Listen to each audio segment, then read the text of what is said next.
अतिशय आनंदाचा क्षण आहे आणि म्हणून अशा एका मोठ्या भव्य कार्यक्रमाचं आयोजन आपण केलं पाहिजे। आणि आज त्या कार्यक्रमाकरता आपण तिथी जी निवडली ती अटलजींच्या जन्मशताब्दीचं हे वर्ष आपण निवडलं।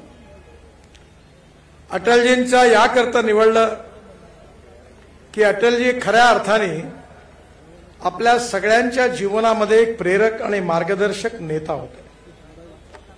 त्यांच्या जीवनाचं हे वैशिष्ट्य होतं की आपल्या पक्षाला आपल्यापैकी अनेक लोक या ठिकाणी उपस्थित आहेत, पण भारतीय जनता पार्टीची 1980 साली ज्यावेळी स्थापना झाली त्यावेळेचे फार कमी कार्यकर्ते आज या ठिकाणी असतील। ज्यावेळी न्यू इंग्लिश हायस्कूल महालमध्ये पक्षाची स्थापना झाली त्यावेळी राम जेठमलानी आणि शांतीभूषण या कार्यक्रमाला आले होते। एकाच दिवशी देशात अनेक ठिकाणी कार्यक्रम झाले होते। त्यावेळी अटल बिहारी वाजपेयीजींनी अडवाणीजींनी दिल्लीमध्ये भारतीय जनता पार्टीची स्थापना केली होती। त्या भारतीय जनता पार्टीची स्थापना झाल्यानंतर लोकसभेच्या ज्या निवडणुका झाल्या त्या निवडणुकांमध्ये आपल्याला दारुण पराभव पत्करावा लागला। पर्याय म्हणून ओरडतात कोण, ज्यांचे लोकसभेत निवडून आले 2 असे आपल्या पक्षाची मजाक काही लोक करत होते। पण अटलजी डगमगले नाहीत। या देशाकरता हा भारत देश सुखी व्हावा, समृद्ध व्हावा, संपन्न व्हावा, शक्तिशाली व्हावा, त्या राष्ट्रवादाचा मूलमंत्र त्यांनी आपल्या सगळ्यांना दिला की ही मातृभूमी आणि हे राष्ट्र सर्वोपरी आहे। हम 2 4 रहे न रहे तेरा वैभव अमर रहे मां, हा संस्कार अटलजींनी आपल्याला दिला आणि या विकसित भारताची संकल्पना त्यांनी मांडली। प्रतिकूल काळामध्ये अटलजी अडवाणीजी आपले सगळे कार्यकर्ते परिश्रम करत राहिले आणि 1995 साली अटलजी देशाचे प्रधानमंत्री झाले। आज मला अतिशय आनंद आहे 1995 मध्ये महाराष्ट्रात आपलं सरकार आलं आणि त्यानंतर मग अटलजी पण देशाचे प्रधानमंत्री झाले।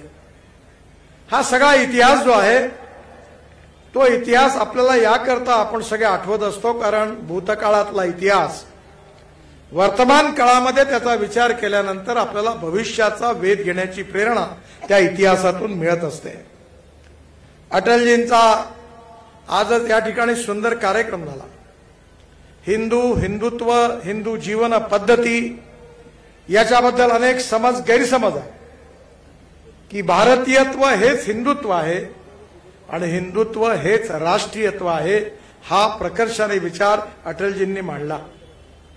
सुप्रीम कोर्टाने निर्णय दिल्यानंतर हिंदू वे ऑफ लाईफ हा हिंदुत्वाचा अर्थ सांगितलेला आहे आणि हिंदुत्वाचा जो खरा अर्थ होता त्याचा संबंध भारतीयत्वाशी आहे।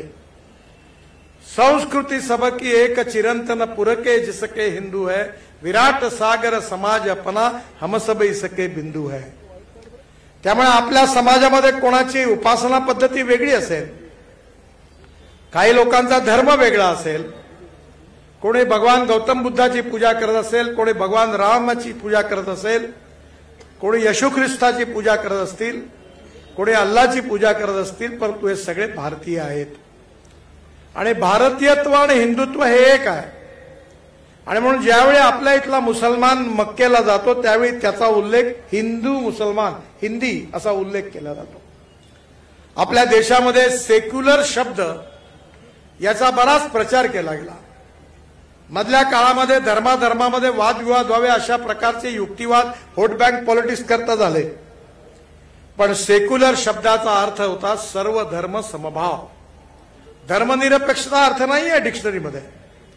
सर्व धर्माबद्दल समान विचार करणं, सबका साथ, सबका विकास, सबका प्रयास और सबका विकास हे जे मोदीजींनी सूत्र सांगितलं हाच खऱ्या अर्थाने सेक्युलर शब्दाचा अर्थ आहे।